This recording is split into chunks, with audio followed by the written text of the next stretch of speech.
breaking through the blue wall. That's our topic for today's Decoding the Conflict Mindset podcast. I'm delighted to bring to you Tom Gerling, who comes to us with 37 years of experience in law enforcement. Now, granted, he does hail from Ontario, Canada, but he has tremendous insight to issues all over the world, and particularly the mindset that drives a police officer, both off and on the field.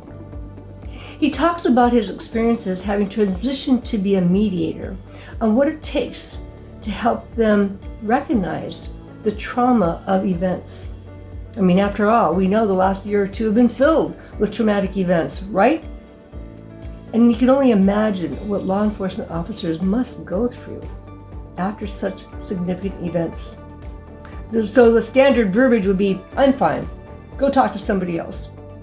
However, we know that people are hurting, and we know that people need to reach resolution. So Tom's here to take us on that journey. You will learn, you will discover, you will reveal insights about breaking the blue wall. So stay tuned, don't go away.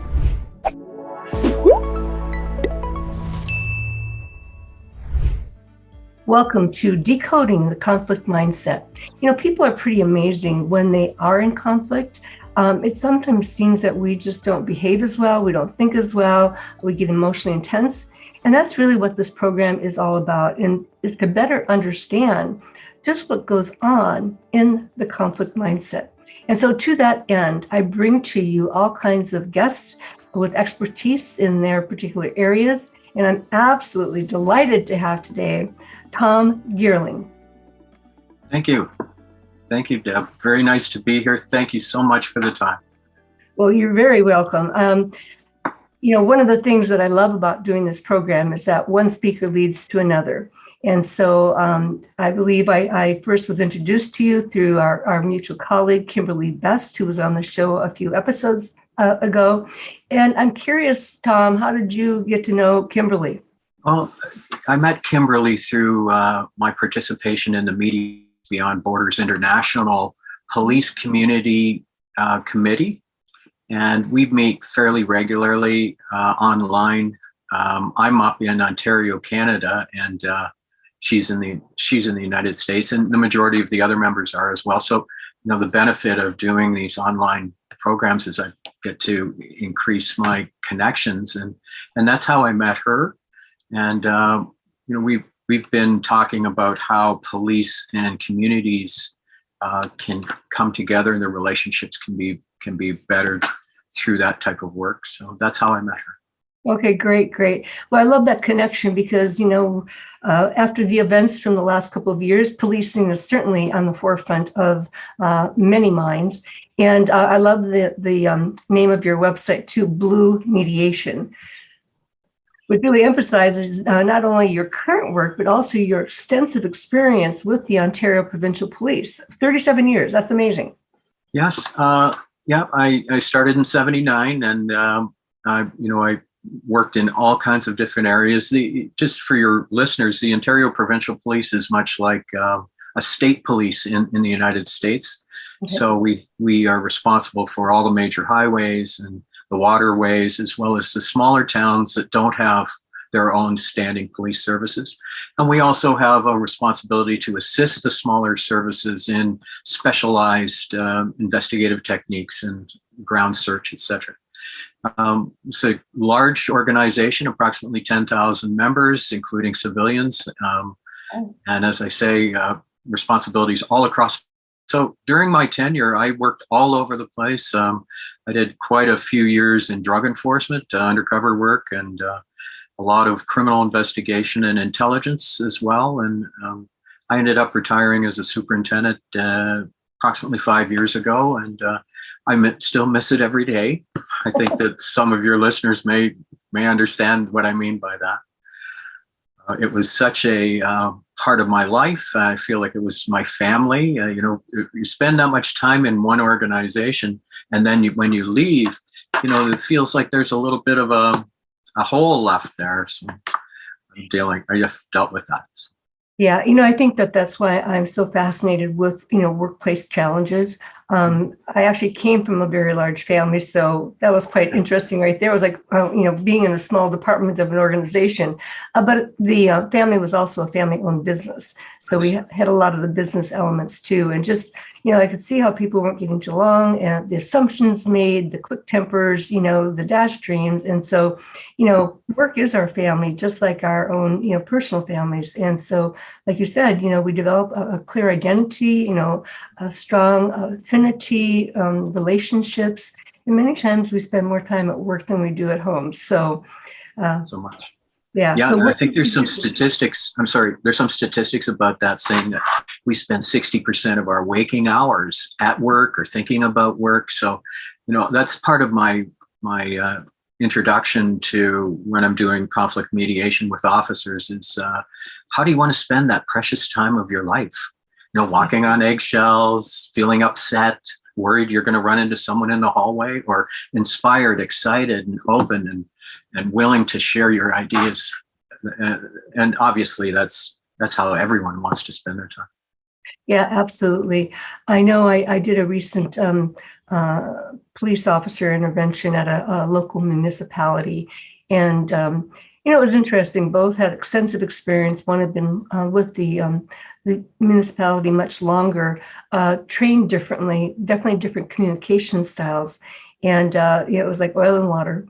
And, we're able to get, navigate through some differences, but ultimately it was just best. It was already planned as part of their usual rotation. But once they rotated, all of the health symptoms that she was experiencing lifted, and she was able to get back and focus because she didn't have that underlying tension drive her daily work.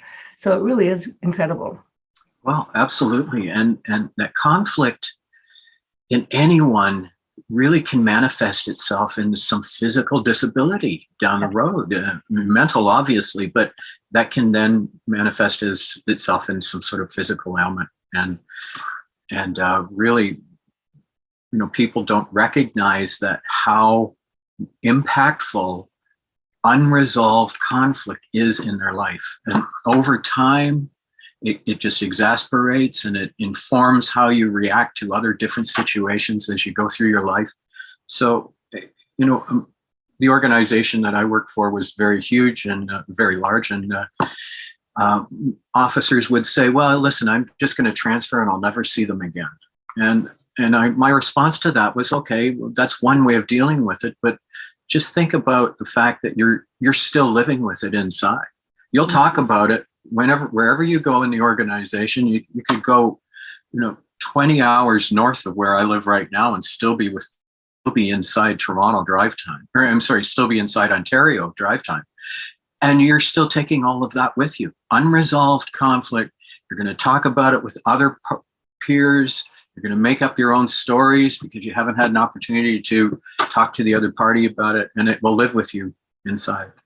Absolutely. And I like to bring to people's attention is that, it can be unresolved conflict can be the source of, chronic headaches, migraines, hypertension, high blood pressure, panic attacks, gastrointestinal disorders, all of that, because we house our conflict, we house our stress somewhere in our bodies. And so over time, unresolved, it can lead to these kinds of physical ailments.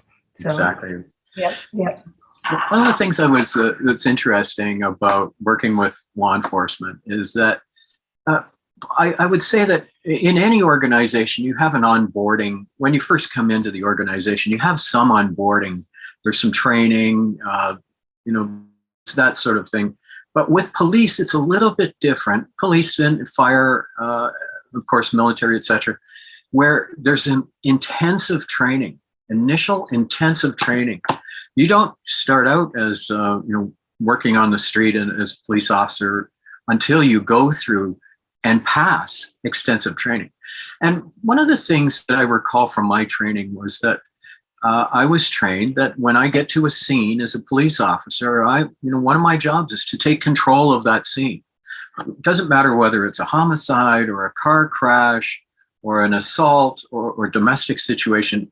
Whenever police arrive, there's an expectation from the public and also from our own, organizations that we will take control. And And that is instilled in us right from this very beginning. And there's all kinds of really good reasons why we need to take control. Obviously, we need to stop whatever the situation is happening. We need to bring it back to normalcy somehow. So that requires some assertiveness. And what I found really interesting is that mindset continues throughout the entire career of an officer. And they take it we take it with us, where in whatever situation we're in. We want to control things. We want to fix it. And, I've had many conversations with my partner about, she just says, I just want you to listen. I don't want you to fix anything. Oh, well, what? That's totally opposite to what I've trained in doing here. So when I'm meeting officers I do my pre-mediation meeting with them beforehand. I really try to talk to them about, we were trained to take control of situations, and I can see that you don't feel like you are in control. And that's causing you, is it causing you some anxiety? And I get them to think about that and to release, at least just for the short period of time that we're in the mediation, to release that need to be in control. And to listen then, to hear what others have to say and to take that in, and then to make your own assessment on that. So I think that's powerful for me to be able to have empathy with the officers that I'm mediating, because I've been there. I went through all that similar training. So I hope that helps them when they're meeting with me. I feel like it does, and I hope it does. And then for me to be able to help them turn that off just for the short period of time, and to be open to hear others, and to and to really think about what the other person is saying. That active listening piece that we do as mediators, I really try to get them to do that during the initial stages, when they're talking about the reasons why they've come to the table, and the reasons why the issues have transpired. So that piece of it is really important. So to be able to have that understanding of their background, I think is helpful to get them to start considering the other person's point of view. That is so important. And I appreciate what you had to say as far as the mindset that people bring into this. Because, there are certain, communication styles that have a greater need for control than others. And so that's not uncommon to the law enforcement, population.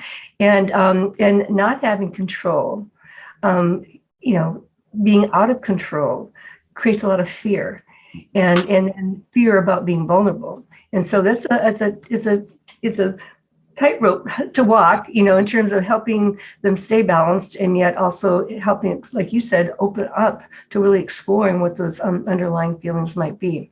Yeah, exactly right. And, some of the things that you've said there with fear about being vulnerable. Police organizations are based sort of on a paramilitary type style. It's a hierarchy. There's ranks. We physically wear our ranks on our shoulders or on our sleeves to identify who's who. And when you have conflict between different levels within an organization, so in Ontario here we have constables as the main officers that are out on the street, and then there's ranks above them, sergeants and staff sergeants, and then commissioned officers. When you have conflict between officers and senior members, then that adds that additional power imbalance. Well, geez, how can I go in and talk to the inspector? That's the inspector. Yeah. I don't feel comfortable, being myself in front of him or her, because they're a ranking officer. So we have that to deal with as well, on top of, the one-on-one interpersonal issues that people would have. Yeah. So it sounds like, in even in, let's say, in spite of the extensive training that law enforcement officers have, in handling people, handling difficult situations. You already talked about drug enforcement and car accidents and things like that. You have an extensive background. But what I wanted to say about that is that, again, there's so many factors going on. So it sounds like, conflict among the ranks, and into the higher levels is pretty prevalent, or not? Well, I don't think it's any more prevalent than any other organization. Mm-hmm. But the difference is, and this is one of the ways that I kind of describe it, is just imagine you're an officer and you get dispatched you come into your first shift in the morning and you get dispatched to an assault. Someone's been assaulted in a restaurant. Then you get dispatched because you get calls backed up that you have to respond to. It's not like you come in and there's nothing to do. Like there's lots of stuff to do. So you get your call. You go to and then you're sent off to perhaps a domestic, and then you run into an impaired driver that you have to deal with, and then there's two people arguing about a fence line to individuals that own a house, and there's a problem there, and there's going to be an assault, so you would go in and manage that. And then, heaven forbid, there's a serious shooting or whatever. And then you come into the office. You've done all of this work. You've mediated. I tell them that we're constantly negotiating and mediating out there, mediated all of these conflicts with the public. And then you come into the office to do up your notes or to even have lunch, and you're sitting across the desk from an officer that you're having a conflict with. Like, how do they ever get a break? Right. They need to be able to come into the office to potentially vent and to describe their day and say, ask questions. Did I do the right thing there? Is there something else I could have done? Get that. But if they're not talking to their partner or another officer in the office because they've got ongoing conflict, then they're holding all that in. Yeah. And then they have that on top of it. So, that's one of the ways that I try to ask them to be open to mediation. Mm-hmm. It's difficult to get officers to talk about their feelings because of their training and their sort of need to be seen to be in control, and they're the ones that people come to with their problems. They're not supposed to have any. So I describe breaking through that blue wall to get to their needs as a human, and what do they need, and what are their interests, and they're just the same as everyone else's. Mm-hmm. Their need for respect, their need for understanding, their need for people to be patient with them, their need for kindness, all of the I talk about in my workplace assessments of what kind of a workplace do you want is how I want to be treated and how I want to feel when I go into work. So once I get through that wall, and hopefully my background helps me get there, that they feel more comfortable talking to a retired than potentially a civilian, then it's like open the floodgates. Like they just want to vent, they want to talk, and they need to get it out. It's because officers have a difficult problem expressing themselves and talking about things and how do they feel. We have that little saying that if you go to an officer and they say they're fine, how you doing? I'm fine.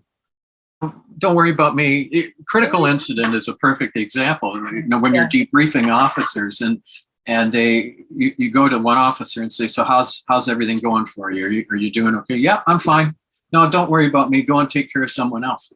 I've often said to members that have told me, well, I talked to them and they said they were fine. I said, I want you to hop in your car right now and drive there, because similar to the quote that it's all good, boss. When has it ever been all good? Yeah. Like we're just so far deployed in the province of Ontario. There's so much distance between offices that sometimes you don't get to see, if you're a manager, you don't get to see the officers very often. And I've said to managers, have you talked to so-and-so up in, say, Thunder Bay as an example? Well, yeah, I was on the phone with them last week. And what did they say? They said it was all good. I would suggest you hop in a car right now or plane or wherever and go up there, because it's never all good. Yeah. Is it ever?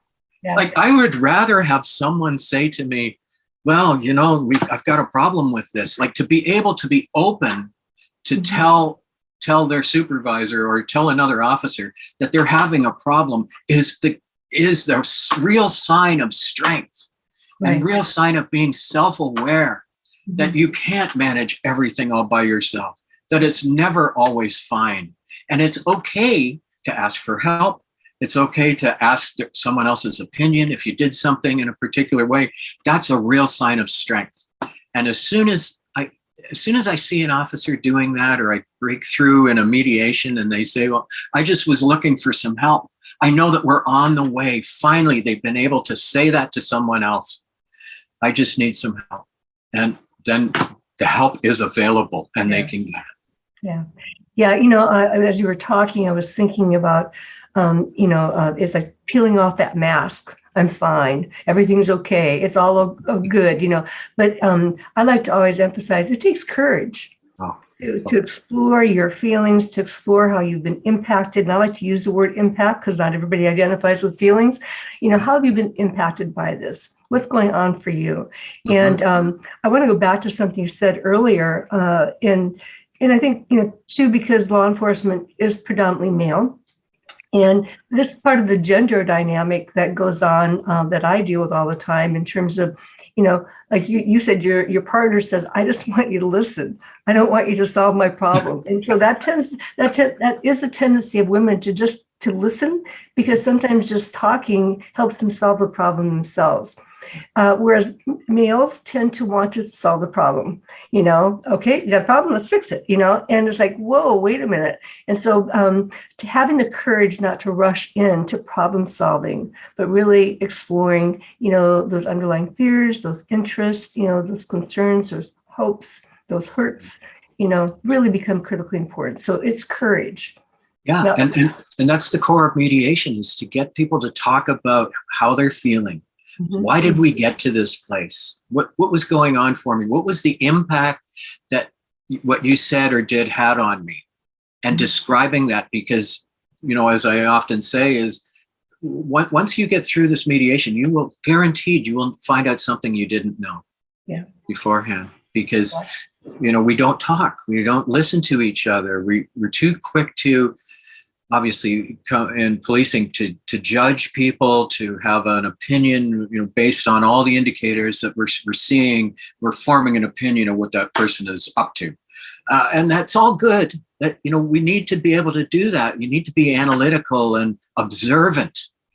But we also don't necessarily need to make firm judgments about things immediately until we get more information. And one of the best ways is to be able to talk and ask questions and listen, that active listening piece, and being empathetic to people. Yeah. That's really the key. And you were mentioning, female law enforcement officers and how, they have those potential abilities sometimes better than male officers do. But I think everyone does have the ability to be able to just stop and listen and hear what the other person is saying, and then have empathy, putting yourself in their shoes. How would you feel if you were in that position? And then we can start to get to that understanding. There's a bit of an understanding now of what's going on, as opposed to some other ways of dealing with things. Yeah, absolutely. Along with my, courage word, I say it takes courage to be curious. And so by being curious, then what can I learn from your perspective and how you see it differently than I do? How can I broaden my insight, my understanding, my awareness of the situation by listening to what you have to say about the same issue? So I use what's called the 360-degree perspective. And so it's all about reaching out and gaining perspective on how other people see it, so that we can broaden, like you say, our awareness. And so, it's really about curiosity. Yeah, and it is. And one of the things that gets in the way of that, I've done lots of reading of Dr. Wayne books and just his way of thinking, and he talks a lot about the ego. And when I'm just speaking from a police officer's perspective. If I'm making a judgment about someone based on my training and experience, I don't want to be proven wrong. Like my ego is in the way then. Why would I ask them what they're really thinking? Because I already know based on my experience. So you put that away, get that ego out of here, because it's just debilitating. Mm-hmm. And really reach out and have that short period of time, those few minutes, to sit down and listen or talk to someone and listen to them. That's really the key to starting to change that perception that the public maybe has about police, not listening. Yeah. Not understanding. Well, yeah, again, and I'm thinking of another technique that I frequently use, and that, it's like the proverbial iceberg. All we see is the tip of the iceberg, right? And in my years doing what I do as a mediator and as a psychologist, is that people oftentimes react to one another at that tip of the iceberg. What people say, how people behave, the tone of their voice, and we start physiologically reacting to that. And so often then if somebody says something, then the other person may tend to react and become defensive, and then it just ratchets up, And so it's really learning how to redirect that. And, well, wait a minute, I'm just sharing my perspective here. Let's back down. Let's listen to each other. Where are you coming from? Where am I coming from? And see how we might come up with a mutual pathway forward now that we both have an idea of how we're impacted. And there's so much work done on nonverbal communication, and the tone, the presence. Officers, now we have to wear masks, and if it's sunny out, we'll have dark glasses, and some officers ride a motorcycle, and so they have a helmet on. And are you dealing with someone, you look like Darth Vader, you're dealing with someone on the side of the road. Like, let's think about this for a second. Yeah. Can we sort of become human just for a bit, just to have that interaction? And then of course you have to wear that protective equipment, completely understandable. But just for that short period of time, maybe we could dispense with at least the helmet and the glasses, and because that nonverbal communication is so important, as you just indicated. Yeah, we're actually creating a picture of, this is fear. This is, don't go there. Yeah. And so, being mindful and I find it fascinating with law enforcement. The roles and responsibilities, the skills and mindset, and their training is all about being analytical and, analyzing the scene, analyzing what, the dynamics between people. And so it may oftentimes be viewed that there's not time to get into what's really going on for people. And so I'm curious, Tom, in that, you've already mentioned this before, and I see this all the time in workplace issues too. It's like, well, they didn't say anything, or they said they were fine. What can supervisors do a better job of in supporting, in this particular case, since we're talking about law enforcement, to help them not bottle it up and to begin to express how they're impacted? Yeah, that's a great point, because I think supervisors play such a critical role. That first line of supervision is such a critical role in the culture and affecting the culture of an organization and the health of an organization. So, well, my advice, when I've delivered some presentations on alternative dispute resolution to brand new supervisors, is to, I'll just use one example, staff meetings. Everyone has regular staff meetings, once a month, once a week, whenever they are. They bring everyone into a room, or virtually perhaps now, that they're sitting down with everyone, and they're usually done in an operational mindset. Okay, so what's happening with this project, and where are we on that, etc. And that's all fine and good. You need to do that, and the more communication, the better. But I suggest to supervisors that they do this, and I have a book here. At the end of the meeting, give yourself 10 minutes to physically do this.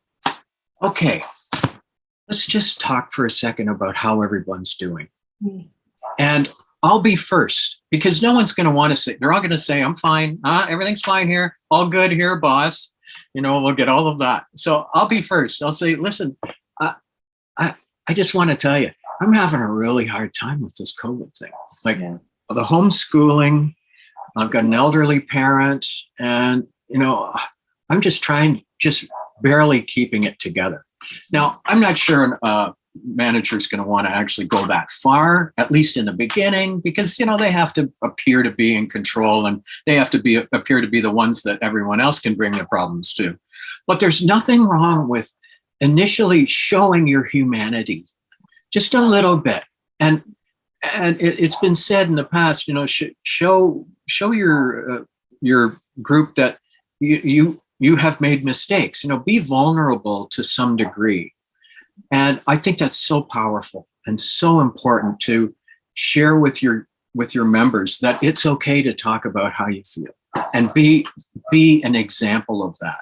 So that's just one of the sort of the tricks, if you will, to be able to get that more open communication and to break down that wall about, I don't want to tell the boss that I can't manage right now. Like, he's going to, or she is going to think that I'm not a good employee. Maybe they'll get rid of me. It's the exact opposite. I'm going to show my weakness. No, you're showing strength by showing your vulnerability, by coming forward with your vulnerability, especially if the supervisor did first. Yeah. Then you've got permission to say it's okay. And I can talk about how, maybe we can accommodate your shift somehow, make it better. I listened to a recent webcast by the CEO of Microsoft and about the new way of working. Right. And he described that supervisors are the ones that will dictate how work will be done in the future. And one of the ways is by them interacting with the employees, by asking them how do they want to work. Gone are the days. He even said, we're never going back to 2019. Yeah. Gone are the days where this is how we want you to work. And just quickly on this, I'll just end off by saying I have a mentor of mine who's now the chief of police in a municipal police service in Ontario, but I worked with him closely in the province with the OPP. And he said, we were talking about new recruits coming in. And he said this, I'll never forget. He said, Tom, it's not that the new recruits don't want to work. It's they don't want to work the way we want them to work. Yeah. Well, that was so powerful, because when I joined, I worked 7 days on, 2 days off. 7 days on, 2 days off. Afternoons, days, midnights. Well, that's not at all the way the shifts are scheduled now. There's 2 days, 12 hours, 2 days off. 2 days, 12 hours, 2 days off. Then you've got your 40 in for the week. Like, it's totally different. Yeah. And I think supervisors and managers that came up like I did, old school, we have to take the good stuff out, but that's not the way the new world is working. And we need to be adaptable and flexible to that, to the way the world is today. Get input from the younger officers. How do you feel? What do you think about this? Is there any ideas you have? They definitely have great ideas. Get more input, ask for more advice, implement the things you can right now. Think about the other things, but have that communication. Listen, I really appreciate you telling me that. we can't implement it right now. These are the reasons why, but please keep bringing those ideas so that you're not giving them a false sense that everything they say they're going to get, but by the same token, you're giving them the permission to come and talk to you about anything they have on their mind. Absolutely. I'm glad you brought up the CEO of Microsoft. I listened to that same webcast and have read a written article about that. I've actually been working very closely with the Disability Management Employers Coalition, which is a nationwide professional association. A lot of CEOs and risk managers, things like, and people like that. And specifically to look, to really bring to the forefront this new hybrid changing workforce, in light of the Great Resignation and all that. And you said so many things that are key to some of the work that I've been doing as well, as far as, we are not going back to the world the way it was. And we need to be innovative. We need to be creative. We need to think outside the box. And we really need to meet our employees where they need to be met. And like you said, it's not that they don't want to work. No. They just refuse to work the way we've made them work all these Right. years. And, and we've proven that we could work remotely on a lot of things. And certainly that's not true for law enforcement, so to speak. But, we've proven in so many ways that we had to do things differently, and we were successful in doing it. And Yes, so I actually find it pretty exciting. it is. And, I think so too. and even as traumatic and tumultuous the events of the last couple of years have been, quite honestly, a lot of really good things have come out of it. And for that, I'm very excited. I think me being on this podcast with you is an example of one of the benefits of this pandemic, because I probably never would have met you otherwise. I'm connected to workplace investigators in Australia. I sit on a alternative dispute resolution global webinar that's monitored by a mediator from Rome. Wow. It's 2:00 in the morning my time, but I don't care. Yeah. I would never have connected with all of you, great thought leaders and professionals around the world had it not been for this horrible pandemic that we're going through. So there's, the one shining thing that came out of it at minimum is that. Yeah.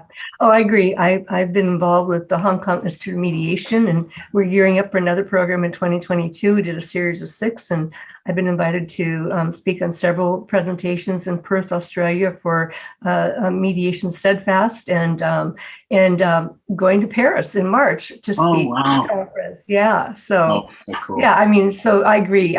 Brand new opportunities that probably wouldn't have existed before. So. Right.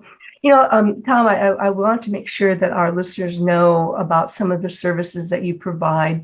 Tell us a little bit more about your website, bluemediation.com. I think that's it, right? Yeah, that's right. Yeah, okay. I want to keep it as simple as possible, but also have that connection back to law enforcement. That's the blue, obviously.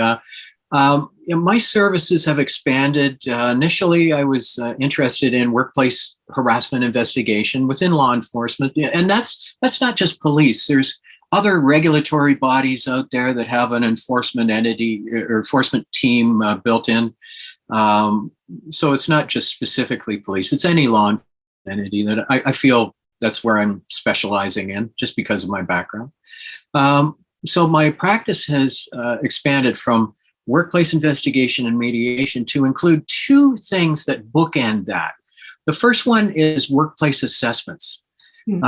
2 years ago, I took some great training from the Workplace Fairness International, it's called now, and Blaine Dene was the lead instructor. And we talked about getting out in front of complaints, getting out in front of workplace conflict and workplace harassment complaints, and doing assessments on workplaces to give management an idea of really what's going on.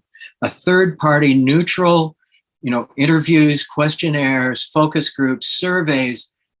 How do you, simple questions like, are you familiar with the workplace policies on harassment?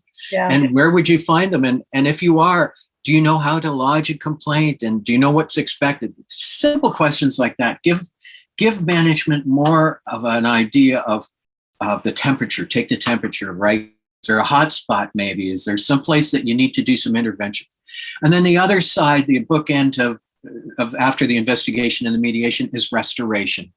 So many times there's a workplace investigation done and there's interviews taken by all the parties, ancillary parties, the witnesses that maybe saw something or maybe didn't, and they were interviewed.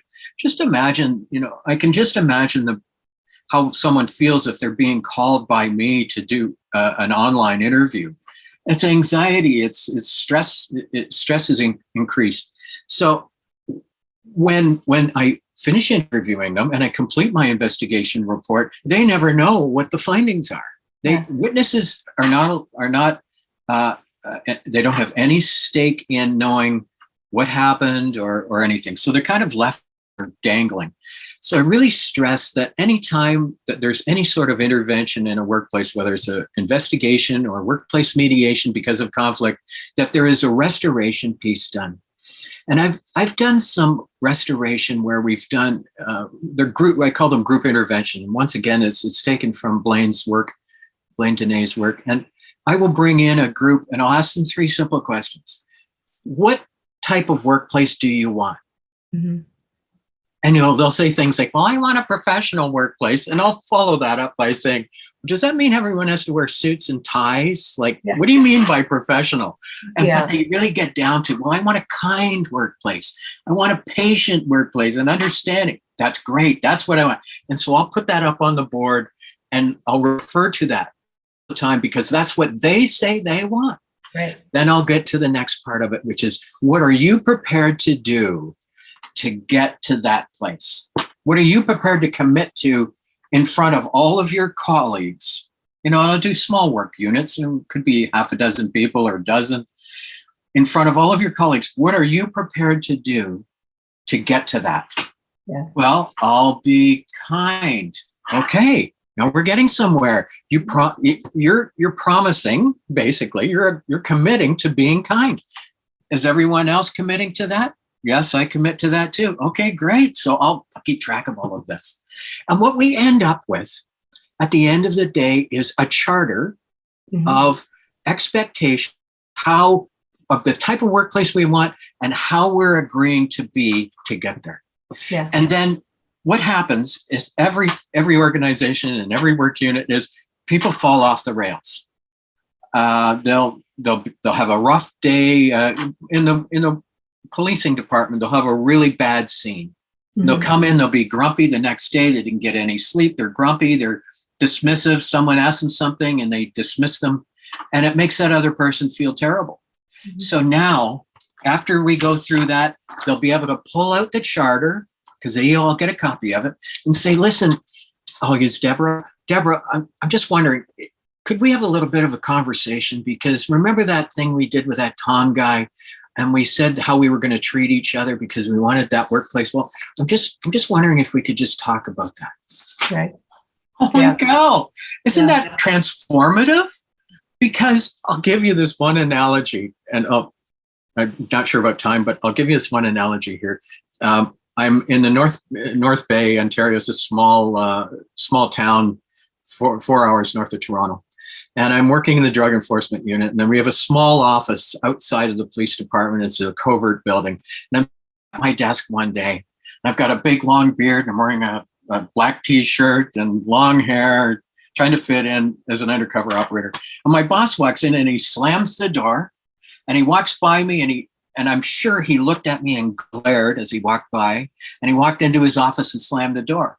And I sat back and went, what's up with that? And I turned to my partner. I said, did you see that? Like, what did I do? I go through my mental Rolodex, like, what did I do wrong?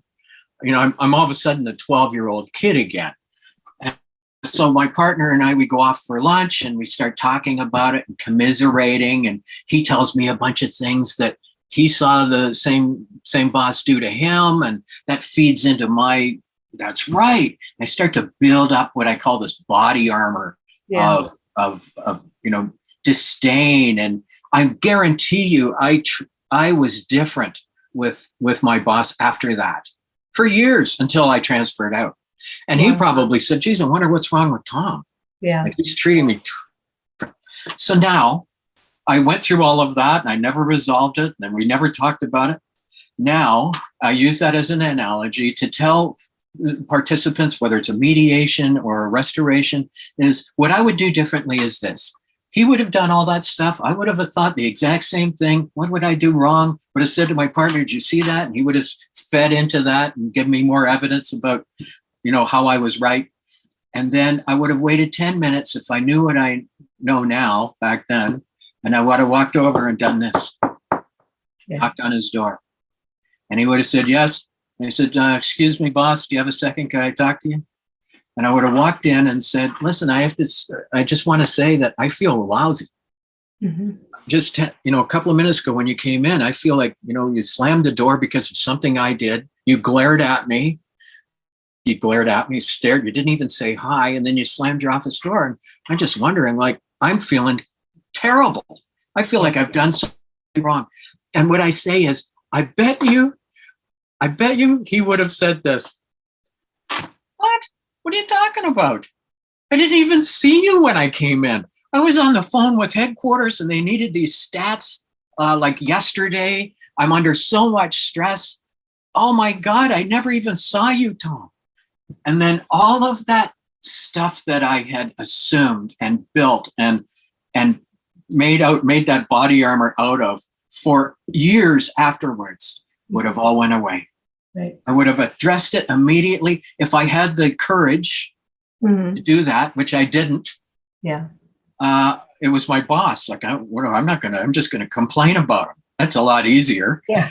I never would have done that. So that's how I try to express that I've been there. Mm-hmm. I've been there. I know exactly how you're feeling.